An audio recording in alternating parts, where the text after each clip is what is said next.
ਦਰਸ਼ਕੋ break ਤੋਂ ਬਾਅਦ ਤੁਹਾਡਾ ਸਭ ਦਾ ਭਰਪੂਰ ਸਵਾਗਤ ਹੈ। ਸੋ ਵੀਅਰਸ ਐਨੂਅਲ ਸੈਕਸ਼ਨ ਵਿੱਚ ਆਪਾਂ ਗੱਲਬਾਤ ਕਰਨ ਜਾ ਰਹੇ ਹਾਂ ਕਿ ਬੀਬੀਸੀ ਨੇ ਜੰਮੂ ਕਸ਼ਮੀਰ ਸੰਬੰਧੀ ਇੱਕ ਰਿਪੋਰਟ ਜਿਹੜੀ ਆ ਪ੍ਰਕਾਸ਼ਿਤ ਕੀਤੀ ਹੈ, ਜਿਸ ਵਿੱਚ ਕਿਹਾ ਗਿਆ ਹੈ ਕਿ ਜਿਹੜਾ ਵੀ ਮੀਡੀਆ ਜੰਮੂ ਕਸ਼ਮੀਰ ਤੋਂ ਭਾਰਤ ਸਰਕਾਰ ਦੀ ਆਲੋਚਨਾ ਵਾਲੀ ਕੋਈ ਰਿਪੋਰਟ ਪ੍ਰਕਾਸ਼ਿਤ ਕਰਦਾ ਹੈ ਉਹ ਆਖਰੀ ਰਿਪੋਰਟ ਹੁੰਦੀ ਹੈ, ਕਿਉਂਕਿ ਮੁੜ ਕੇ ਉਸ ਤੇ ਪਾਬੰਦੀ ਲਗਾ ਦਿੱਤੀ ਜਾਂਦੀ ਹੈ। ਔਰ ਜੰਮੂ ਕਸ਼ਮੀਰ ਦੀ ਸਾਬਕਾ ਮੁੱਖ ਮੰਤਰੀ ਮਹਿਬੂਬਾ ਮੁਫਤੀ ਨੇ ਕਿਹਾ ਹੈ ਕਿ ਜੰਮੂ ਕਸ਼ਮੀਰ ਵਿੱਚ ਸੱਚਾਈ ਦੀ ਜਿਹੜੀ ਮੌਤ ਹੈ ਉਹ ਹੋ ਚੁੱਕੀ ਹੈ। ਸੋ ਇਸ ਬਾਰੇ ਆਪਾਂ ਗੱਲਬਾਤ ਕਰਨ ਦੇ ਨਾਲ ਨਾਲ ਆਪਾਂ ਜਿਹੜੇ ਤੁਹਾਡੇ YouTube ਤੇ ਔਰ Facebook ਤੇ ਮੈਸੇਜ ਨੇ ਲਾਈਵ ਜਿਹੜੇ ਨੇ ਉਹ ਆਪਾਂ ਇੰਟਰਟੇਨ ਕਰਾਂਗੇ। ਸੋ ਅਸੀਂ ਚਾਹਾਂਗੇ ਕਿ ਤੁਸੀਂ ਇਸੇ ਤਰ੍ਹਾਂ ਬਣੇ ਰਹਿਣਾ ਦੇਖਣ ਸੁਣ ਲਿਆ। ਲੇਕਿਨ ਤੁਹਾਡਾ ਸਭ ਦਾ ਬਹੁਤ ਧੰਨਵਾਦ ਜੀ। ਡਾਕਟਰ ਸਾਹਿਬ ਕੀ ਕਹਿਣਾ ਚਾਹੋਗੇ? देखो, इस वेले एक पासे तो भारतीय सुप्रीम कोर्ट च जम्मू कश्मीर दे आर्टिकल 370 की एब्रोगेशन न्याय मुताबक सी एज पर कॉन्स्टिट्यूशन सी कि नहीं सी, इस दे उत्ते सुनवाई चल रही है। रोज़ाना कोई ना कोई खबर बन जाती है जी। चंद्रचूड़ ने अज ये पूछ लिया कि जी की पार्लीमेंट सुप्रीम नहीं है, ਉਹਦੇ ਕੋਲ हक नहीं है भी वो कोई कानून बना सके ਜਾਂ दूजे इदां दे चल रहे ਹੁੰਦੇ ਨੇ। कदे ਹੁੰਦਾ जी वो ਮਿਸਟਰ ਲੋਨ ਜਿਹੜਾ ਸੀ ਉਹਨੇ ਕਸ਼ਮੀਰ ਅਸੈਂਬਲੀ ਦੇ ਵਿੱਚ ਪਾਕਿਸਤਾਨ ਜ਼ਿੰਦਾਬਾਦ ਦੇ ਨਾਅਰੇ ਲਾਏ ਸੀ। ਸੋ ਇਸ ਤੋਂ ਤਾਂ ਜ਼ਾਹਰ ਹੈ ਕਿ ਵੀ ਇਹਨਾਂ ਦੀ ਲਾਇਲਟੀ ਇੱਥੇ ਉਹਨੂੰ ਉਹ ਕਹਿ ਰਹੇ ਨੇ ਜੀ ਤੂੰ ਐਫੀਡੇਵਿਟ ਦੇ ਕਿ ਤੇਰੀ ਲਾਇਲਟੀ ਹੈ ਭਾਰਤ ਨਾਲ, ਤੂੰ ਕਾਨਸਟੀਟਿਊਸ਼ਨ 'ਚ ਯਕੀਨ ਕਰਦਾ ਇਹ ਉਹ। ਦੂਸਰੇ ਪਾਸੇ ਜੰਮੂ ਕਸ਼ਮੀਰ 'ਚ ਜਿਹੜਾ ਸਫਾਇਆ ਉਹ ਚੱਲ ਰਿਹਾ ਹੈ। ਈਵਨ ਸਿੱਖਾਂ ਨੂੰ ਵੀ ਕੌਣ ਟਾਰਗੇਟ ਕਰ ਰਿਹਾ? ਇੱਕ ਗੁਰਮੀਤ ਸਿੰਘ ਇੰਜੀਨੀਅਰ ਅਸਿਸਟੈਂਟ ਜਿਹੜਾ ਬਿਲਡਿੰਗ ਐਂਡ ਰੋਡਸ ਦਾ ਸੀ, ਉਹ ਆਪਣੇ ਘਰੋਂ ਸ਼ਾਮ ਨੂੰ ਡਿਊਟੀ 'ਤੇ ਆਇਆ, ਫਿਰ ਗਿਆ, ਉਹਦੀ ਕਾਰ ਖੜੀ ਮਿਲੀ ਔਰ ਉਹਦੀ ਡੈੱਡ ਬਾਡੀ 4-5 ਦਿਨ ਬਾਅਦ ਮਿਲੀ ਹੈ। ਔਰ ਇਹ ਦੂਸਰਾ ਤੀਸਰਾ 2 ਸਾਲ ਪਹਿਲਾਂ ਇੱਕ ਸਿੱਖ ਪ੍ਰਿੰਸੀਪਲ ਸਕੂਲ ਦੀ ਉਹਨੂੰ ਸਕੂਲ 'ਚ ਆ ਕੇ ਮਾਰਿਆ ਗਿਆ ਸੀ। ਹੁਣ ਕਸ਼ਮੀਰੀ ਪੰਡਤਾਂ ਨੂੰ ਲੈ ਕੇ ਤਾਂ ਬੜਾ ਰੌਲਾ ਪਾਇਆ ਜਾਂਦਾ। ਹੁਣ ਇਸ ਮੁੱਦੇ ਦੇ ਉੱਤੇ ਵੀ ਜਿਹੜਾ ਸਿੱਖ ਇੰਜੀਨੀਅਰ ਦਾ ਮਾਰਿਆ ਜਾਣਾ ਹੈ, ਮੁਸਲਮਾਨਾਂ ਔਰ ਸਿੱਖਾਂ ਨੇ ਸਾਂਝੇ ਤੌਰ ਦੇ ਉੱਤੇ ਵਿਖਾਵੇ ਕੀਤੇ ਨੇ। ਉਹਨਾਂ ਨੇ ਕਿਹਾ ਜੀ ਸਾਡਾ ਪੁਲਿਸ ਦੂਜੇ ਤੇ ਕੋਈ ਯਕੀਨ ਨਹੀਂ ਹੈ। ਫਲਾਣੇ ਇਨਕੁਆਇਰੀ ਉਹ ਤਾਂ ਹੁਣ CBI ਤੋਂ ਲੈ ਕੇ ਥੱਲੇ ਤੱਕ ਇਹਨਾਂ ਦੇ ਲੋਕ ਬੈਠੇ ਹੋਏ ਨੇ। ਇਸੇ ਤਰ੍ਹਾਂ ਆਮ ਮੁਸਲਮਾਨ ਨੌਜਵਾਨਾਂ ਨੂੰ ਵੀ ਜਿਹੜਾ ਉਹ ਚੁੱਕ ਚੱਕ ਕੇ ਇੱਧਰ ਉੱਧਰ ਗਾਇਬ ਕੀਤਾ ਜਾ ਰਿਹਾ। ਫੌਜ ਉੱਥੇ ਮੌਜੂਦ ਹੈ ਔਰ ਕੋਈ ਵੀ ਆਵਾਜ਼ ਉੱਥੋਂ ਨਿਕਲਣ ਨਹੀਂ ਦਿੱਤੀ ਜਾਂਦੀ। ਔਰ BBC ਨੇ ਇੱਕ ਰਿਪੋਰਟ ਪਿਛਲੇ ਦਿਨਾਂ 'ਚ ਜਾਰੀ ਕੀਤੀ। ਉਹਨਾਂ ਨੇ ਕਿਹਾ ਕਿ ਵੀ ਕੋਈ ਵੀ ਪ੍ਰੈਸ ਜਾਂ ਮੀਡੀਆ ਦੀ ਰਿਪੋਰਟ ਜਿਹੜੀ ਕ੍ਰਿਟੀਕਲ ਹੁੰਦੀ ਹੈ ਜੋ ਗਵਰਨਮੈਂਟ ਉੱਥੇ ਕਰ ਰਹੀ ਹੈ, ਉਹ ਲਾਸਟ ਰਿਪੋਰਟ ਬਣ ਜਾਂਦੀ। ਮਤਲਬ ਇਹ ਹੈ ਵੀ ਉਸ ਤੋਂ ਬਾਅਦ ਉਹ ਬੰਦਾ ਜਿਹੜਾ ਉਹ ਚੁੱਪ ਕਰਾ ਦਿੱਤਾ ਜਾਂਦਾ ਹੈ ਜਾਂ ਉਸ ਦੀ ਪਬਲੀਕੇਸ਼ਨ ਨੂੰ ਬੰਦ ਕਰ ਦਿੱਤਾ ਜਾਂਦਾ ਹੈ ਜਾਂ ਉਸ 'ਚੋਂ ਕੁਛ ਨਹੀਂ ਨਿਕਲਦਾ। ਇਹ BBC ਦੀ ਰਿਪੋਰਟ BBC ਨੇ ਕੀਤਾ। ਜਦੋਂ BBC ਦਾ ਆਇਆ ਉਸ ਤੋਂ ਬਾਅਦ ਹੁਣ ਜਿਹੜਾ ਉਹ ਜੰਮੂ ਕਸ਼ਮੀਰ ਪੁਲਿਸ ਨੇ ਕਿਹਾ ਜੀ ਅਸੀਂ BBC ਦੇ ਖਿਲਾਫ ਜਿਹੜਾ ਕਾਨੂੰਨੀ ਕਾਰਵਾਈ ਕਰਾਂਗੇ, ਕਿਉਂਕਿ ਜਿਹੜੀ BBC ਨੇ ਰਿਪੋਰਟ ਛਾਪੀ ਉਹਦਾ ਉਹਨਾਂ ਨੇ ਟਾਈਟਲ ਹੀ ਇਹ ਦਿੱਤਾ ਹੈ, any story could be your last, India's crack down on Kashmir press. ਇਸ ਹੱਦ ਤੱਕ ਪ੍ਰੈਸ ਦੀ ਆਵਾਜ਼ ਨੂੰ ਮਜ਼ਲ ਕਰ ਦਿੱਤਾ ਗਿਆ ਹੈ ਕਿ ਜਿਹੜੀ ਕੋਈ ਸਟੋਰੀ ਕ੍ਰਿਟੀਕਲ ਹੈ ਉਹ ਲਾਸਟ ਬਣ ਜਾਂਦੀ। ਇਹਦੇ ਤੋਂ ਕਹਿ ਰਹੇ ਨੇ ਜੀ ਅਸੀਂ ਲੀਗਲ ਐਕਸ਼ਨ ਲਵਾਂਗੇ।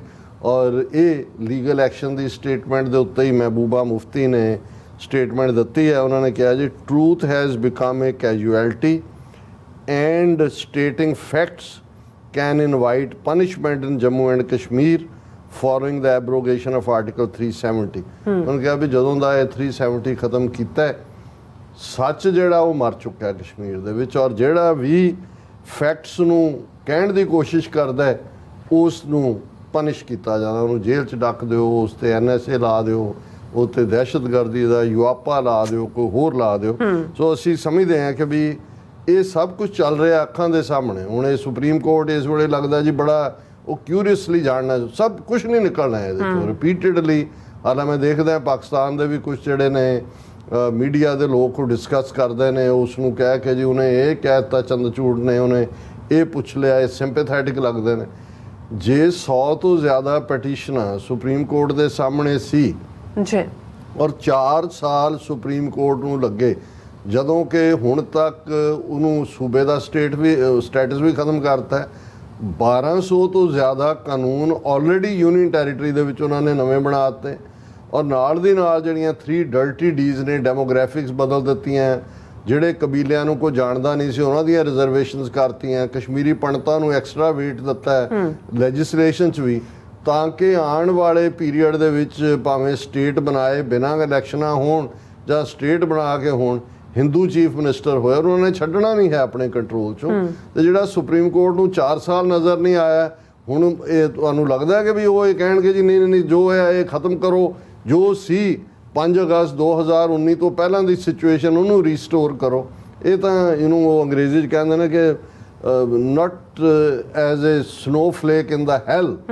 ਹਾਂਜੀ, ਇੰਨੀ ਹੋਪ ਹੀ ਤੁਸੀਂ ਰੱਖ ਸਕਦੇ ਹੋ ਕਿ ਨਰਕ ਦੀ ਅੱਗ ਦੇ ਵਿੱਚ ਇੱਕ ਉਹ ਬਰਫ਼ ਦਾ ਗੋੜਾ ਕਹੇ ਜੀ ਮੈਂ ਸਰਵਾਈਵ ਕਰਨਾ ਹੈ, it don't has any hop. ਔਰ ਜੇ ਹੈ ਤਾਂ ਇੰਨੀ ਕੀ ਐਜ਼ ਏ ਸਨੋਫਲੇਕ ਇਨ ਦਾ ਹੈਲ। ਜੀ ਡਾਕਟਰ ਸਾਹਿਬ ਤੁਹਾਡਾ ਬਹੁਤ ਬਹੁਤ ਸ਼ੁਕਰੀਆ। ਸੋ ਹੁਣ ਆਪਾਂ ਆਪਣੇ ਵਿਊਜ਼ ਮੈਸੇਜ ਲੈਂਦੇ ਹਾਂ। ਕੁਲਦੀਪ ਸਿੰਘ ਕਹਿੰਦੇ ਨੇ ਕੀ ਹਾਲ ਹੈ ਵੀਰੋ, ਆਜ਼ਾਦੀ ਇੱਕ ਹੋ ਜਾਓ ਕਸ਼ਮੀਰੀਓ, ਜਾਗੋ ਵੀਰੋ ਜਾਗੋ, ਆਜ਼ਾਦੀ ਹੱਲ ਹੈ ਵੀਰੋ, ਆਜ਼ਾਦੀ ਹੀ ਹੱਲ ਹੈ ਵੀਰੋ ਜੰਮੂ ਕਸ਼ਮੀਰ ਦਾ।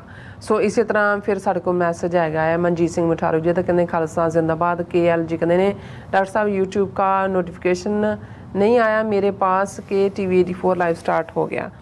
सो हाँ, YouTube ਵੀ ਸਾਨੂੰ ਧੋਖਾ ਹੀ ਦੇ ਰਿਹਾ ਕਿਉਂਕਿ ਇੰਡੀਅਨ ਪ੍ਰੈਸ਼ਰ ਕਿਤੇ ਨਾ ਕਿਤੇ ਬਿਲਟ ਹੋਇਆ ਹੋਇਆ ਬਹੁਤ ਸਾਰੀਆਂ ਥਾਵਾਂ ਤੋਂ, ਇਹਨਾਂ ਨੇ ਵੀ ਸਾਨੂੰ ਰਿਸਟ੍ਰਿਕਟ ਕੀਤਾ ਹੋਇਆ। ਡਾਕਟਰ ਪਰਮਜੀਤ ਸਿੰਘ ਸਮਰਾ ਜੀ ਵੀ ਫਤਿਹ ਬੁਲਾਉਂਦੇ ਨੇ ਔਰ ਨਰਿੰਦਰ ਫੰਗੂਰਾ ਜੀ ਕਹਿੰਦੇ ਨੇ ਗ੍ਰੇਟ ਜੌਬ ਡਾਕਟਰ ਸਾਹਿਬ, ਖਾਲਸਾ ਜ਼ਿੰਦਾਬਾਦ। The referendum is the best to achieve it, let's make it happen on September 10 in Surrey BC in Guru Nanak Gurdwara Sahib. ਹਾਂਜੀ, ਭਾਈ ਨਰਿੰਦਰ ਸਿੰਘ ਜੀ, ਵੱਧ ਤੋਂ ਵੱਧ ਗਿਣਤੀ ਦੇ ਵਿੱਚ ਸਿੱਖ ਸੰਗਤਾਂ ਨੂੰ ਸ਼ਮੂਲੀਅਤ ਕਰਨੀ ਚਾਹੀਦੀ ਹੈ, ਅਸੀਂ ਬਾਰ-ਬਾਰ ਇਸ ਦੀ ਅਪੀਲ ਕਰਦੇ ਜੀ।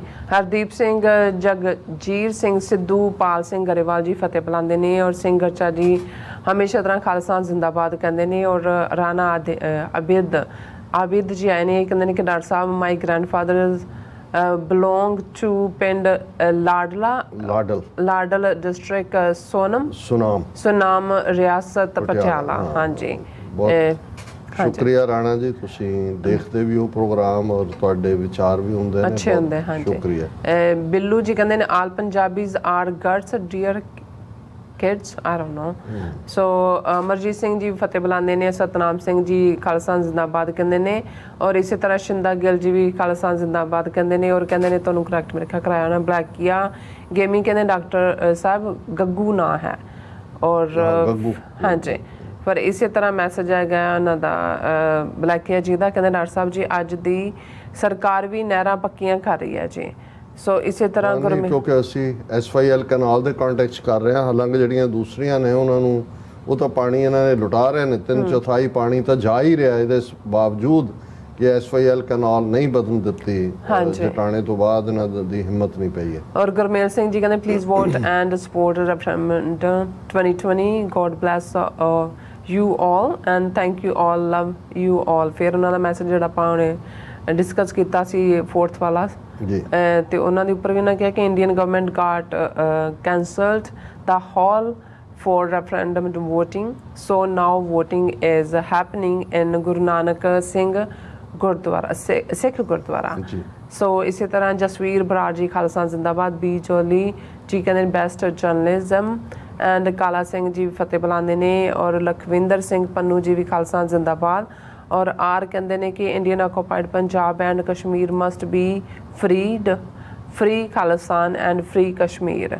ਐਂਡ ਇਸੇ ਤਰ੍ਹਾਂ ਬਲੈਕੀਆ ਜੀ ਕਹਿੰਦੇ ਦੇਗ ਫਤਿਹ ਪੰਥ ਕੀ ਜੀਤ। ਐਂਡ ਇਸੇ ਤਰ੍ਹਾਂ ਜਸਵਿੰਦਰ ਸਿੰਘ ਕਹਿੰਦੇ ਨੇ ਫਤਿਹ ਬੁਲਾਉਂਦੇ ਨੇ ਸਾਨੂੰ ਐਂਡ ਗੁਰਮੇਲ ਸਿੰਘ ਜੀ ਵੀ ਫਤਿਹ ਖਾਲਸਾ ਜ਼ਿੰਦਾਬਾਦ। ਐਂਡ ਇਸੇ ਤਰ੍ਹਾਂ ਬਲਜੀਤ ਬਰਾੜ ਜੀ ਵੀ ਫਤਿਹ ਬੁਲਾਉਂਦੇ ਨੇ ਔਰ ਗੋਵਿੰਦਰ ਸਿੰਘ ਜੀ ਕਹਿੰਦੇ river water is the property of Punjab ਖਾਲਸਾਨ ਜ਼ਿੰਦਾਬਾਦ।